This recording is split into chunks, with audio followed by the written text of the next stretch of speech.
کیا ماؤں نے لال جنے تھے؟ کیا دھرتی نے انسان دیکھے تھے؟ آج تک دنیا ایسا بادشاہ نہ دکھا سکی جو 22 لاکھ مربع میل پہ حکومت کر کے مسجد میں جھاڑو دے رہا ہو، جو 22 لاکھ مربع میل پر حکومت کر کے پانی کی مشق کندھے پہ اٹھا کے بیوہ عورتوں کے گھر میں گھڑوں میں پانی بھرنے جا رہا ہو۔ امیر المومنین کہاں جا رہے ہو؟ فلاں اماں کے گھڑے میں پانی بھرنے جا رہا ہوں، فلاں کے گھر میں پانی بھرنے جا رہا ہوں۔ 22 لاکھ مربع میل پہ حکومت کر کے دھرتی نے ایسا بادشاہ نہیں دیکھا جو اونٹ چراتا پھر رہا ہو۔ اور جو بیت المال کا اونٹ گم ہوا، چولے کو باندھا اور دوڑ لگائی، آگے احنف بن قیس ملے، ارے کہاں جا رہے ہو امیر المومنین؟ کہا تو بھی آجا، بیت المال کا اونٹ گم ہو گیا ہے، مل کے تلاش کریں۔ پتہ نہیں کتنے مسلمانوں کا اس میں حصہ ہے۔ دھرتی ایسا بادشاہ نہ دکھا سکے گی، نہ دکھا سکے گی، کوئی ایسا آیا ہی نہیں ہے کہ جو اتنی بڑی سلطنت کا مالک ہو اور کیکر کے درخت کے نیچے بغیر پیروں پہ سو رہا ہو۔ یہ ہمارے چھوٹے چھوٹے حکمران، ووٹوں کے ذریعے سے کرسیوں پر بیٹھنے والے، ان بے وقوفوں کے آگے بھی پہرے، پیچھے بھی پہرے، دائیں بھی پہرے، بائیں بھی پہرے، اوپر بھی پہرے، ان کی گاڑیاں بھی بلٹ پروف، یہ پھر بھی ڈرتے ڈرتے جا رہے کہ انہوں نے ظلم کیا، یہ اپنی ذات میں خوف زدہ ہو گئے۔ عمر نے اپنے نام کے ساتھ فاروق کا لقب آپ نے کہا عمر فرق بین الحق والباطل، عمر وہ عمر ہے جس نے حق اور باطل میں فرق کر کے دکھا دیا، اس لیے یہ فاروق ہے، اس نے حق اور باطل میں فرق کر کے دکھایا، یہ فاروق ہے۔ حسن بصری فرمایا کرتے تھے اپنی محفلوں کو عمر کے ذکر سے سجاؤ۔ حضرت عائشہ فرمایا کرتی تھیں عمر کے تذکرے کیا کرو کہ جب عمر کا تذکرہ ہوتا ہے تو عدل کا تذکرہ ہوتا ہے، جب عدل کا تذکرہ ہوتا ہے تو اللہ کا تذکرہ ہوتا ہے۔ کہ ہم عائشہ رضی اللہ تعالیٰ عنہ فرمایا کرتی تھیں اتنے بڑی سلطنت پر حکومت کرنے کے بعد اللہ کی راہ میں جانے والے مجاہدین کے گھر گیا کھڑا ہوا ہے، دروازے پہ دستک دے رہا ہے، بیٹی کوئی بازار سے سودا لینا ہو تو مجھے بتاؤ، تیرے گھر والا تو اللہ کی راہ میں ہے، میں تمہارے گھر کا سودا لے آؤں، کیا کیا چیز چاہیے؟ تم نے اپنے خامند کو خط لکھنا ہوگا، تم تو لکھنا نہیں جانتی، مجھے بتاؤ میں تیرے خامند کو تیری طرف سے خط لکھوں۔ اماں تیرا بیٹا اللہ کی راہ میں گیا ہوا ہے، مجھے بتا میں تیرے بیٹے کے نام تیری طرف سے خط لکھوں۔ اتنی بڑی جس کے سامنے کیسر اور کسرا زیر و زبر ہو گئے، کج کلا، وہ زمین میں جاتے تہ خاک میں وہ سارے ہیرے لال جواہر، وہ زمین میں لوٹ پوٹ کرنے والا، کسرا کے تخت کو توڑنے والا اور روم کی طاقت کو توڑنے والا، آل ساسان کی طاقت کو توڑنے والا اور نوشیروان کے خزانے مدینے میں لانے والا اور خسرو پرویز کے خزانے مدینے میں لانے والا اور رومت الکبرى کے خزانے مدینے میں لانے والا خود اپنے کرتے میں 14 پیوند لے کے چل رہا ہے۔ 14 پیوند کے ساتھ کرتا ہے، مہینے میں 1 دن گوشت کھاتے تھے، وہ روٹی کھاتے تھے کہ عام آدمی حلق کے نیچے نہیں لے جا سکتا تھا۔ ہے سال کی ابتدا اس شخص کی شہادت سے ہوتی ہے جس کو اللہ نے وہ عزت دی۔ آپ نے کہا میرے 2 وزیر آسمان میں، 2 وزیر زمین میں، آسمان پہ جبریل اور میکائیل میرے وزیر ہیں، زمین پر ابو بکر اور عمر میرے وزیر ہیں۔ آپ فرمایا کرتے تھے ابو بکر عمر اگر کسی بات پہ جمع ہو جائیں تو میں ان کے مشورے کے خلاف کبھی نہ کروں گا۔ ابو بکر تیری مثال ابراہیم کی ہے، عمر تیری مثال نوح علیہ السلام کی ہے، ابو بکر تیری مثال عیسیٰ علیہ السلام کی ہے، عمر تیری مثال موسیٰ علیہ السلام کی ہے۔ آپ مسجد میں آئے، آپ کے دائیں طرف ابو بکر تھے، بائیں طرف عمر تھے، آپ اندر آئے اور کہا دیکھو اسی طرح قیامت کے دن ہم اٹھیں گے کہ میرے دائیں طرف ابو بکر ہوگا، میرے بائیں طرف عمر ہوگا اور ہم ہاتھوں میں ہاتھ دیے ہوئے اٹھائے جائیں گے۔ اور ایک حدیث میں آتا ہے اور میرے قدموں سے بلال کو اٹھایا جائے گا جو نکلتے ہی اذان دے گا، جس کے اسلام لانے نے اسلام کو اونچا کیا، جس کے اسلام لانے نے باطل کو پست کیا، جن راہوں سے عمر گزر جائے شیطان وہ راہیں چھوڑ دیتا تھا۔ عرفات کا میدان تھا، 1.25 لاکھ مقدس ہستیاں سامنے ہیں۔ میرے نبی نے فرمایا اس وقت میرا اللہ میرے سب صحابہ پہ فخر کر رہا ہے اور عمر بن خطاب پہ خاص طور پہ فخر کر رہا ہے، خاص طور پہ فخر ہو رہا ہے، عمر بن خطاب پہ خاص طور پہ فخر ہو رہا ہے۔ میرے بعد کوئی نبی ہوتا عمر ہوتا۔ عمر، میں نے رات جنت میں محل دیکھا، ایک اینٹ موتی کی، ایک یاقوت کی، ایک زمرد کی۔ میں نے پوچھا یہ کس کا ہے؟ کہا گیا ایک قریشی کا ہے۔ میں نے کہا میں قریشی ہوں، اتنا خوبصورت محل ہے، میرا ہی ہوگا۔ جب جانے لگا تو فرشتے نے کہا یہ آپ کے غلام عمر بن خطاب کا ہے۔ وہ کیا مبارک لوگ ہیں کہ جنہیں نبی کے گھر میں قبر نصیب ہو، ایک طرف ایک ساتھی، ایک طرف دوسرا ساتھی، جن کو نبی کے دو پہلوؤں میں جگہ ملی ہو۔ وہ کیسی عظیم ہستیاں اتنی بڑی سلطنت کا مالک اور اتنے بڑے عدل کی نشانی بن کر مدینے میں مسجد میں بیٹھے رو رہے ہیں۔ امیر المومنین کیوں رو رہے ہو؟ کہا دجلہ کے کنارے کتا بھی پیاسا مر گیا تو پوچھ تو عمر کی ہوگی، فرات کے کنارے کتا بھی پیاسا مر گیا تو پوچھ تو عمر کی ہوگی۔ راتوں کو پہرے دیے جا رہے ہیں، راتوں کو خبرگیری کی جا رہی ہے۔ مدینے کے باہر ایک خیمہ ملتا ہے، چند بچے ملتے ہیں جو رو رہے ہیں۔ ایک عورت ہانڈی چڑھا کے ڈوئی پھیر رہی ہے۔ پوچھتے ہیں بہن یہ بچے کیوں رو رہے ہیں؟ کہ یہ بھوک سے رو۔ ہانڈی میں کیا ہے؟ پانی، کچھ بھی نہیں۔ کیوں چڑھایا ہوا ہے؟ بہلانے کے لیے۔ سو جائیں گے روتے روتے، میرا اور عمر کا اللہ کے ہاں فیصلہ ہوگا۔ تو عمر کی ہچکیاں بن گئی کہ عمر کو بہن تیرے حال کی کیا خبر؟ کہ پھر ہمارا بادشاہ کیوں بنا ہے؟ اگر ہمارے حال کی خبر نہیں لیتا تو ہمارا خلیفہ کیوں بنا ہے؟ پر لگ گئے، بیت المال سے سامان نکالا، بوری بھری، سر پہ اٹھائی، کمر پہ اٹھائی۔ غلام اسلم نے کہا میں اٹھاؤں؟ کہ قیامت کے دن بھی میرا وزن تو اٹھائے گا۔ اسی طرح بھاگے ہوئے آئے، پنیر نکالا، آٹا نکالا، گھی نکالا، شہد نکالا، ڈال کے ہانڈی میں نیچے آگ، خود دھواں، گیلی لکڑیوں میں پھونکے مار مار مار آگ جلائی، حلوہ تیار کیا، پھر پلیٹوں میں ڈال ڈال کے بچوں کو کھلایا۔ وہ عورت کہنے لگی کاش عمر کی بجائے تو خلیفہ ہوتا۔ تو یہ نہیں کہا کہ میں ہی عمر ہوں، میں ہی عمر ہوں۔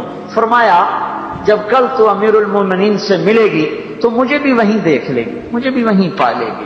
پھر وہاں بیٹھ کے دیکھتے رہے، اٹھ کے چل دیے۔ بچے ہنسنے لگے، کھیلنے لگے، تو اپنے غلام سے فرمایا میں نے انہیں روتا دیکھا تھا، میرا جی چاہا میں انہیں ہنستا بھی دیکھوں۔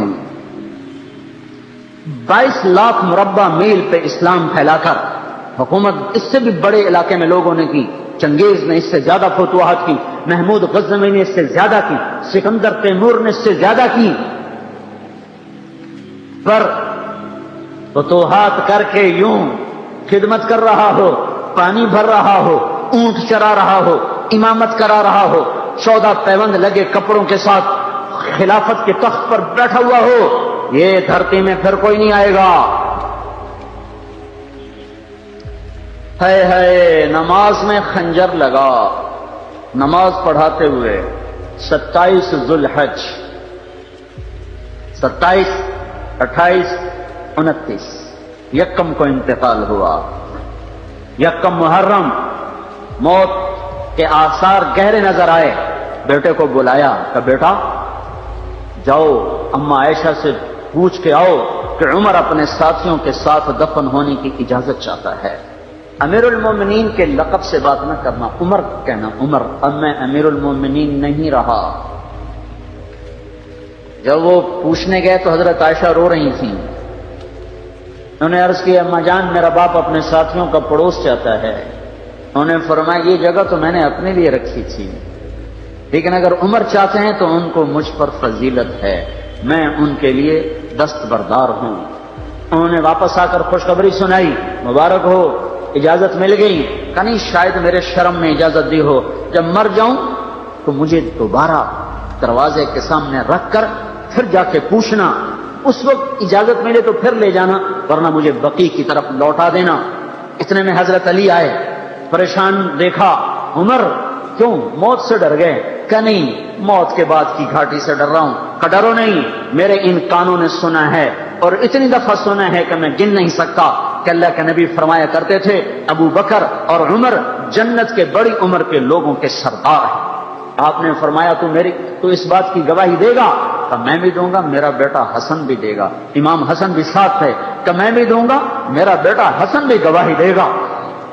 پھر بھی ہے جو جنت کی بشارتیں لیے ہوئے ہیں، 10 مبشرہ، ابو بکر جنتی، عمر جنتی، عثمان جنتی، علی جنتی، طلحہ جنتی، زبیر جنتی، ابو عبد الرحمن بن عوف جنتی، ابو عبیدہ بن جراح جنتی، سعید بن زید جنتی۔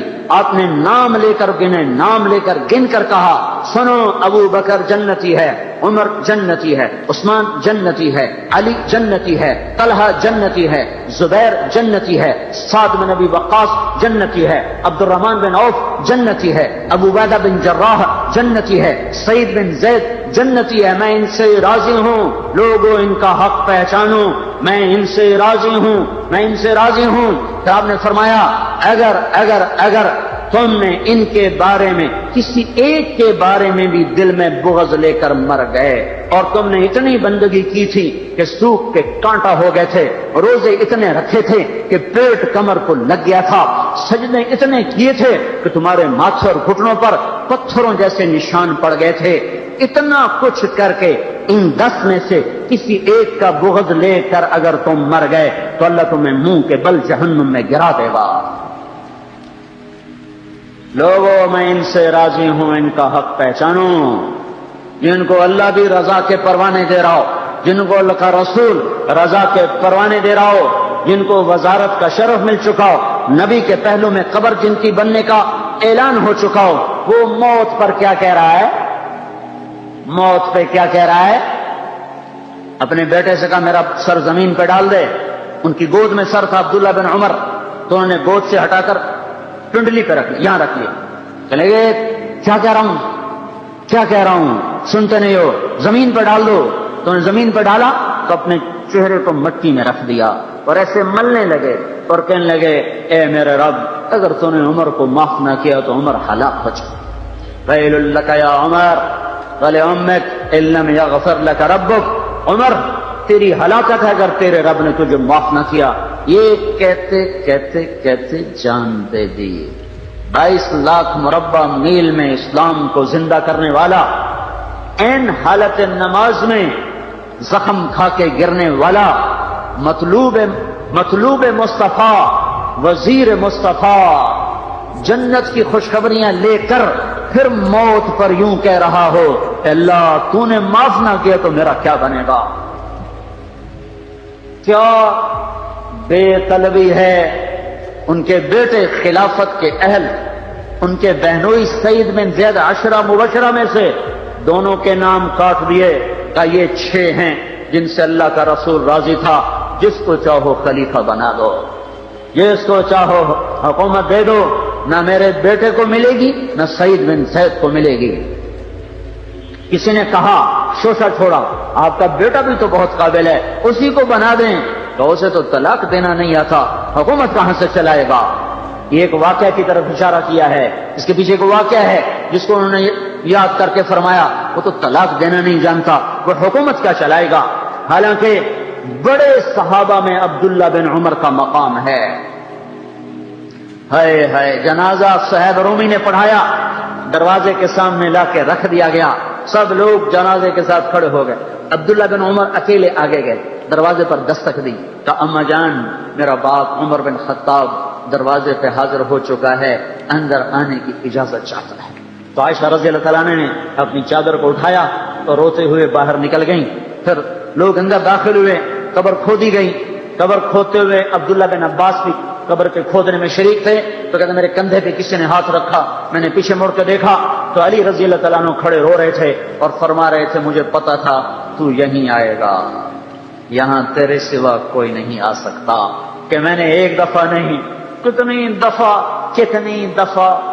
دفعہ میں نے اللہ کے نبی سے یہ بات کا تکرار سنا، میں ابو بکر اور عمر، اس کا اتنا تکرار سنا ہے میں نے کہ مجھے یقین تھا یہی آئے گا، تو اور کہیں نہیں جا سکتا۔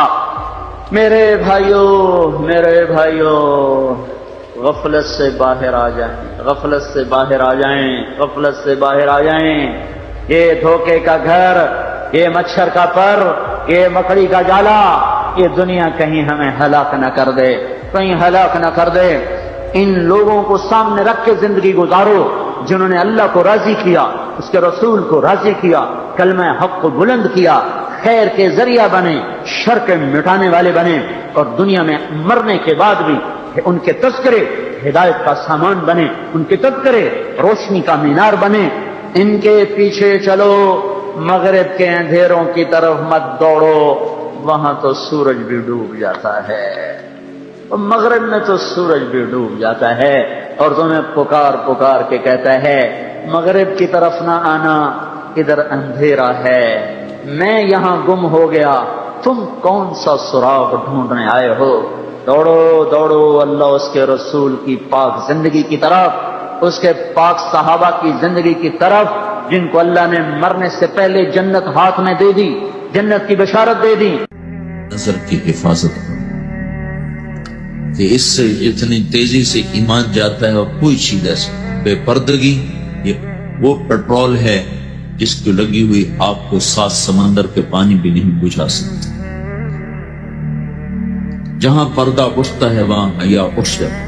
1792 میں ایک عورت تھی لندن میں جس نے سب سے پہلے آزادی نسواں کا نعرہ لگایا تھا، ورنہ سے پہلے یورپ بھی عورت اور مرد میں تفریق کا قائل۔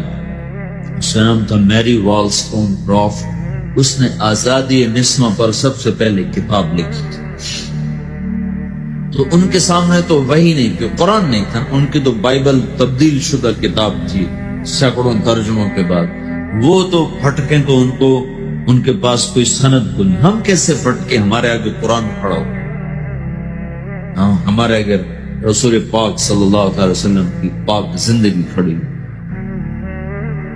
ہمارے آگے اللہ تعالیٰ کے نیک بندوں اور نیک مندیوں کی پوری ایک تاریخ ہمارے سامنے ہے، ہم دائیں بائیں کیسے ہو سکتے؟ تو چونکہ ہم ایک فریب کا شکار ہو چکے ہیں، اس کا تو ہمارے پاس کوئی توڑ نہیں ہے، لیکن اتنا تو ہے کہ تم اپنی نظروں کو چھپا کے رکھو اور اپنی نظر پہ پابندی رکھو کہ یہ غلط نہ اٹھے، کہ میرا اللہ قرآن میں کہتا ہے یعلم خائنۃ الاعین۔ جب تیری نظر غلط دیکھتی ہے تو یاد رکھ میں دیکھ رہا ہوں، تو مجھ سے چھپ کے نہیں دیکھ سکتی۔ وما تخفی الصدور، تمہارے دل میں آنے والے غلط چیزوں کو میں پڑھتا ہوں۔ پھر میڈیا کی یلغار ہے، اور فحش فلمیں اور فحش سیڈیز اور فحش پروگرامز، یہ ایک سوچی سمجھی سازش ہے میرے عزیزو، ہماری نسل کو برباد کرنے کی۔ یہ تمہاری دشمنی ہو رہی، اس سے ٹکر لو،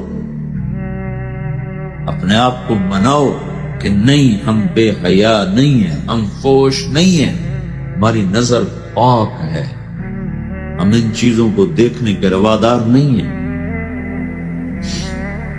ایک عرب سردار اپنے پہلی صدی کا واقعہ 80-90 ہجری میں وہ گرفتار ہوئے، اور ان کے ساتھ 10 ساتھی تھے، ان کو قتل کر دیا گیا۔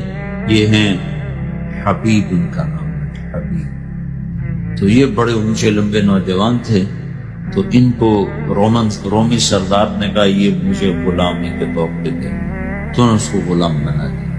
اس سے کہنے لگا اگر تو عیسائی ہو جائے نا تو میں تمہیں بیٹی بھی دیتا ہوں، اپنی جاگیر بھی دیتا ہوں۔ وہ کہنے لگا تو مجھے سارا جہان بھی دے دینا تو میں ایک پل کے لیے بھی عیسائی ہوں کو تیار۔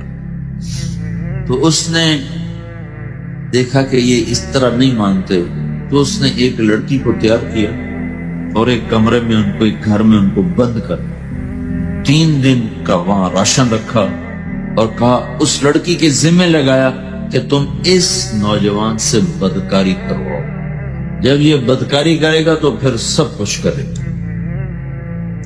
3 دن 3 رات وہ لڑکی سارا زور لگا بیٹھ، حبیب بن عمیر تیسرے دن وہ پکار اٹھی، بھائی تو کیا چیز ہے؟ تو لوہے کا ہے یا پتھر کا ہے؟ نہ تو دیکھتا ہے نہ تو نے کچھ کھایا۔ 3 دن 3 رات وہ لڑکی اس نوجوان کی آنکھ کا پردہ اوپر نہیں اٹھا سکی۔ تو وہ 3 دن کے بعد کہنے لگی تجھے روکنے والا کون ہے یہ تو بتا، من یمنعک منی، تمہیں کون روک رہا ہے مجھ سے؟ تو کہنے لگی میرا رب ہے جو میری شہوت کو قریب ہے، مجھے اپنے رب سے حیا ہے، مجھے روک رہا ہے۔ وہ کہنے لگی تیرے جیسے کو میں قتل ہوتا نہیں دیکھ سکتی، میں تیری نجات کا راستہ خود نکالوں۔ تو کچھ دنوں کے بعد آئی اور زاد راہ اور کھانا اور سامان اور اس کو دیا اور باہر نکال کر کہا کہ یہ ستارہ ہے، اس کو اپنے سیدھے ہاتھ پہ رکھو، رات کو چلو دن میں چھپو، کچھ عرصے کے بعد تم اپنے وطن پہنچ جاؤ گے۔ یہ حیا تھا جس نے پتھر کو بھی موم۔ اپنے من میں ڈوب کر پا جا سراغ زندگی، اپنے من میں ڈوب کر پا جا سراغ زندگی۔ اندر دیکھو اندر، اندر دیکھو اندر، باہر نہ دیکھو، اندر دیکھو۔ دل دریا سمندروں ڈوگے، کون دلاں دیاں جانے ہو، وچے بیڑے وچے جھیڑے وچے ونج مہانے ہو۔ اندر دیکھو اندر، یہ پاکیزہ ہے تو کامیاب ہو، یہ غلیظ ہے تو ناکام ہو۔ اس کو غلازت سے بچاؤ، اس کی گندگی آدمی کو خراب کرتی ہے۔ وسدے ہاسے تے وسدے ناسے، تڑی جھوک دے آسے پاسے، سکو نفس پلیت پلیت کتا، اساں ذات پلیت نہاسے۔ یہ نفس اگر گندا ہو گیا، یہ غلیظ ہو گیا، یہ ناپاک ہو گیا تو میں ناکام ہوں، تم بھی ناکام ہو۔ اگر یہ پاک ہو گیا، یہ صاف ہو گیا، یہ ستھرا ہو گیا تو تم بھی کامیاب ہو، میں بھی کامیاب ہوں۔ پورے قرآن کا خلاصہ ہے یہ سورت، قد افلح من زکاہا وقد خاب من دساہا۔ میرے بھائیو، میرے بھائیو، اسے پاکیزہ کرو، شکر کرو۔ کفر کی ناپاکی نہیں ہے ہمارے اوپر، ہمارے اوپر کفر کی ناپاکی نہیں ہے۔ دنیا کی سب سے بڑی نحوست اور سب سے بڑی ناپاکی اور سب سے بڑی غلاظت اور سب سے بڑی بدبو اور سب سے بڑی نجاست یہ کفر ہے، یہ شرک ہے، یہ کفر ہے، یہ شرک ہے، یہ دنیا کی سب سے بڑی غلاظت ہے۔ اللہ نے اس سے بچایا ہوا ہے، ہم اس سے چھوٹی غلاظت کا شکار ہیں، ہم کبیرہ گناہوں کا شکار ہیں، کبیرہ گناہوں کا شکار ہیں۔ اس کی غلاظت نے گندا کر دیا، اللہ کی نظروں سے گرا دیا، نظر ناپاک ہو گئی، زبان ناپاک ہو گئی، کان ناپاک ہو گئے، دل کے جذبے گندے غلیظ ہو گئے، ہاتھ کی پکڑ غلط ہو گئی، پاؤں کا چلنا غلط ہو گیا، منہ کا نوالا غلط ہو گیا، پیٹ میں جانے والا رزق حرام ہو گیا۔ ہمارے پاس یہ غلاظت ہے۔ موسیقی کا زہر اندر جا رہا ہے، بد نظری کا زہر اندر جا۔ دیکھ رہے ہو؟ ارے پچھلوں نے دیکھا ہے،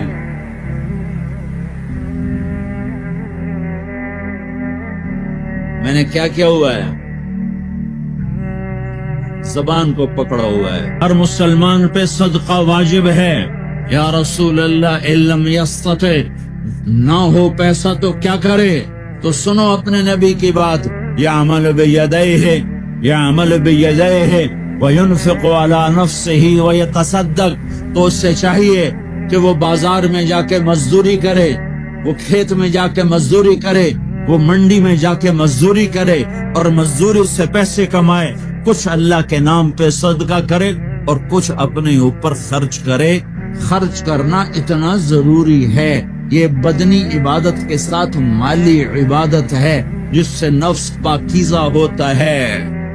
اگر نہیں ہے تیرے پاس تو خرچ، تو مزدوری کر، مزدوری سے مال بنا، کچھ اپنے اوپر خرچ کر، کچھ غریبوں پر، کچھ اپنے جیسے اور غریبوں پر خرچ کر، اپنی عبادت بناؤ۔ دوسری چیز ہے جس سے تمہارا میرا نفس پاک ہوگا، وہ اخلاق ہیں، وہ اخلاق ہیں، وہ اخلاق ہیں۔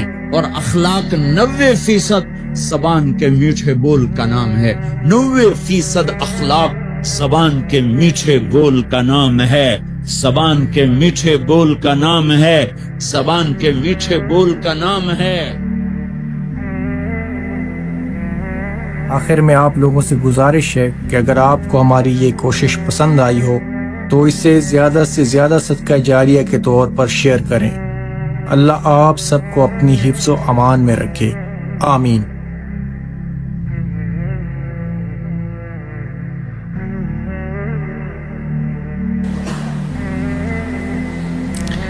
میں پشاور گیا تو جماعت میں انہوں نے کہا جی یہاں ایک وکیل صاحب ہیں، تبلیغ والوں کو بہت گالیاں دیتے ہیں، شکل دیکھتے ہی گالیاں دینا شروع کرتے ہیں آپ کے علاقے کے. آپ کے علاقے کے میں کہا اچھا ملاؤ. پشاور میں رہتا تھا، وکالت کرتا تھا. میرے علاقے کا میاں چنو ایک چھوٹا سا ٹاؤن ہے وہاں کا تھا.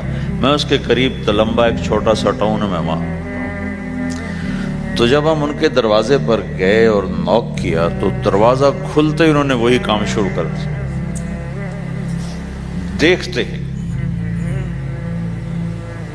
اور کہا میں نے تمہیں کتنی دفعہ کہا ہے وہ جو مقامی کہ تبلیغ والوں کو میرے دروازے پر مت لایا کرو. تو اب بتاؤ میں اگر یہ تبلیغ کے رگڑے نہ لگے ہوتے تو میں تو 2 تھپڑ اس کے منہ پہ مارتا یا مفتی صاحب کی طرف فتویٰ سناتا تو اسلام سے خارج ہو گیا ہے، توبہ کر. میں نے اس سے کہا بھائی میں تو تبلیغی بن کے آپ کے پاس نہیں آیا، میں تو اس لیے آیا ہوں کہ مجھے پتہ چلا کہ آپ میاں چنو کے ہیں اور میں تو لمبے کا ہوں، تو میں تو اس لیے آپ کو ملنے آیا ہوں. تو ایسے ہوا اچھا اب تو لمبے کے ہو؟ میں نے کہا تو لمبے کا ہوں. کہو اچھا بڑی مہربانی فرمائیے. میں نے کہا فرمائیے ایسے تو نہیں ہوگا، گھر بٹھاؤ پھر فرمائیے ہوگا. تو اس نے دروازہ کھولا، ہمیں بٹھایا. میں نے کوئی تبلیغ کی بات نہیں کی، چائے وائے پلائی. تو میرے والد صاحب اپنے علاقے کے مشہور آدمی تھے، تو جب میں نے اپنا تعارف کرایا تو وہ اور خوش ہو گیا. کہا تو آپ کے باپ کا الیکشن تو میں نے لڑا ہے، انہوں کے لیے ووٹ مانگنا. تو ایسا خوش ہو گیا، کھل گیا، چائے پلائی، بات چیت ہوتی رہی. تو اٹھتے ہوئے میں نے کہا فلاں مسجد میں ہماری جماعت آئی ہوئی ہے. میں نے کہا چلو آپ کو بتا دوں. مغرب کے بیان میں وہ آیا ہوا تھا. پھر جتنے دن میں وہاں رہا وہ آتا رہا. میں واپس چلا گیا. بیچ میں کئی سال گزر گئے. لاہور کیولری گراؤنڈ ایک مشہور جگہ، وہاں میرا بیان تھا. جو کرکٹر آئے ہوئے تھے، ان کو ہم نئے سعید انور، انضمام، مشتاق، ان کو ہم قریب کر رہے تھے. اس وقت نئے ان کو قریب کر رہے تھے. تو یہ لوگ آئے ہوئے تھے. تو بیان کے بعد ان کو لے کر ہم ایک کمرے میں بیٹھے. اس کمرے کی دیوار شیشے کی تھی، تو لوگ اندر آنے کی کوشش کر رہے تھے تو ان پہرے والے ان کو روک رہے تھے. تو اس میں سے ایک آدمی منہ اوپر کر کے میری طرف سے اشارہ کرے. تو میں نے دیکھا تو ایک آدمی کی بڑی داڑھی اور وہ مجھے ایسے اشارہ کر رہا ہے. میں نے نہیں پہچانا. تھوڑی دیر کے بعد میں نے غور سے دیکھا تو وہ وہی وکیل صاحب پشاور والے. تو میں نے وہ بھائی ان کو اندر بلاؤ. وہ اندر آئے تو میں اٹھ کے ملا. کہنے لگے یہ دیکھو یہ تمہارا ایک گشت. میرا وقت بھی لگ چکا ہے، بدنوں کا چلہ لگا ہے یا 3 چلے لگے ہیں. تو جو دیکھو نا، آپ میں سے کئی لوگ پھیری لگاتے ہیں، جس کو گجرا پھیری لگاتا ہوں. پھیری میں پہلے سمجھا ہی نہیں. پھیری تو کہتے ہیں چھوٹے جہاز کو جو سمندر میں چلتا ہے. میں سمجھ یہ پھیری لگاتے ہیں، پھیری. اور وہ تو گجراتی میں پھیری کہتے ہیں پھیری کو. تو پہلے تو میں چکر کھاتا رہا کہ یہ کیا ہے پھیری. پھیری تو چھوٹے جہاز کو کہتے ہیں، چھوٹا بحری جہاز. تو پھر بعد میں کسی نے کہا کہ یہ چل پھر کے سودا بھیجا. اچھا پھیری کو پھیری کہہ رہے ہیں. تم خدا کو خدا کر دیتے ہو. خدا کا شکر ہے. ایک تو خدا لفظ ہی میں نے پہلے کہا تھا بولنے کا نہیں ہے. ایک اس کو خدا کو خدا کر دیتے ہو، خدا کی قسم. تو تم پھیری لگاتے لگاتے گاہک بنا لیتے ہو، نہیں بناتے ہو؟ پھیری لگاتے لگاتے تم اپنے گاہک بنا لیتے ہو. یہی تبلیغ کا کام کہ پھیری لگاؤ، لوگوں کے در کھٹکھٹاؤ، کوئی لے گا کوئی نہیں لے گا. جو آپ لوگ پھیری لگاتے ہو تو سارے آپ سے سودا لیتے ہیں؟ نہیں لیتے. کوئی لیتا ہے کوئی نہیں لیتا. لیکن آپ جاتے رہتے ہو جاتے رہتے ہو جاتے رہتے ہو جاتے رہتے ہو، آہستہ آہستہ آپ اپنا اتنا کام کر لیتے ہو کہ آپ کی روٹی چل جاتی. تو سارے نبیوں نے پھیرا لگایا، کوئی نبی گھر نہیں بیٹھا کہ میرے پاس کوئی آئے گا تو اسے سکھاؤں گا. ہر نبی نے پھیرا لگایا. اور داؤد علیہ السلام نے ایک دفعہ یہ کیا، ایک بڑا عبادت خانہ بنایا اور اس کی دیواریں اونچی کر دی، اتنی اونچی کہ اندر کوئی جا نہ سکے. اور یہ طے کیا کہ ہفتے میں ایک دن میں کسی سے نہیں ملوں گا، صرف اللہ اللہ کروں گا، ہفتے میں ایک دن. تو وہ پہلا دن تھا، اندر سے تالا لگا دیا اور خود اندر بیٹھ گئے. اور پہلا دن ہے کہ میں آج کسی سے نہیں ملوں گا. تو میرے رب کو یہ بات پسند نہیں آئی کہ نبی کا کام کٹ کے بیٹھنا نہیں ہے، لوگوں میں جانا ہے. تو اللہ تعالیٰ نے انسانی شکل میں 2 فرشتے اندر اتار دیے. اذ تصوروا المحراب ففزع منهم قال لا تخف خصمان بغى بعضنا على بعض فاحكم بيننا. کہا جی حضرت ہمارا جھگڑا ہو گیا ہے، ہم آپ سے فیصلہ کروانے آئے. تو داؤد علیہ السلام ڈر گئے کہ دروازہ بند ہے، یہ آئے کہاں سے؟ دیوار اتنی اونچی ہے کہ اس کے اوپر سے چھلانگ لگا کے بھی اندر نہیں آ سکتے. تو یہ کون ہیں، آئے کہاں سے؟ دروازے کو دیکھیں تالا لگا ہوا ہے، دیوار کو دیکھیں اتنی اونچی ہے، تو کون چھلانگ لگا کے اندر آئے گا؟ تو ڈر گئے. تو کہنے لگے جی آپ ڈرے نہیں، ہمارا جھگڑا ہو گیا. کہ کیا جھگڑا ہے؟ کیا جھگڑا ہے؟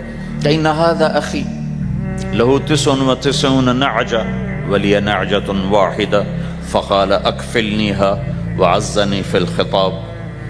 یہ میرا بھائی ہے، اس کے پاس 99 بکریاں ہیں، بھیڑیں، 99 بھیڑ ہے، اور میرے پاس ایک ہے. یہ مجھے کہتا ہے ایک بھی مجھے دے دے، میری 100 پوری ہو جائے. تو آپ بتاؤ یہ غلط کر رہا ہے کہ ٹھیک کر رہا ہے؟ اب یہ فیصلہ تو آپ چھوٹے سے بچے